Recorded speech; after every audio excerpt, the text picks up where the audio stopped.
plus de 600 cas d'intoxication aux champignons ont déjà été recensés depuis le 1er juillet 2023 en France, alors que la période de cueillette bat son plein, soulignent les autorités sanitaires lundi. Chaque année en octobre, on observe un pic des intoxications, rappelle l'Agence de sécurité sanitaire, ANS, qui rapporte les chiffres recensés par les centres antipoison.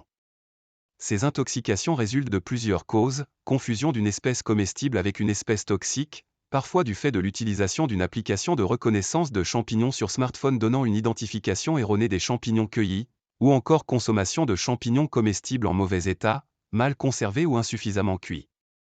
Entre le 1er juillet et le 31 décembre 2022, 1923 intoxications avaient été rapportées au centre antipoison.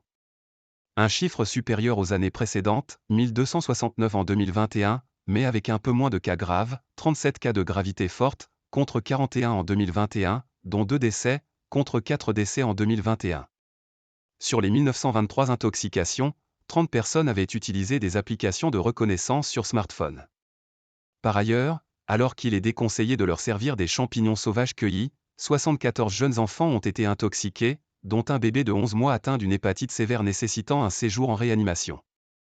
Pour éviter les accidents, l'ANS, les centres antipoison et la Direction générale de la santé rappellent qu'il faut ramasser uniquement les champignons qu'on connaît parfaitement, car certains champignons hautement toxiques ressemblent beaucoup aux espèces comestibles. Au moindre doute sur l'identification d'un des champignons récoltés, les autorités sanitaires recommandent de ne pas le consommer avant de l'avoir fait contrôler par un spécialiste en la matière, pharmacien ou association de mycologie. Elle rappelle aussi qu'il ne faut jamais donner à manger les champignons cueillis à de jeunes enfants et ne pas consommer de champignons identifiés au moyen d'une application de reconnaissance sur smartphone, en raison du risque élevé d'erreur.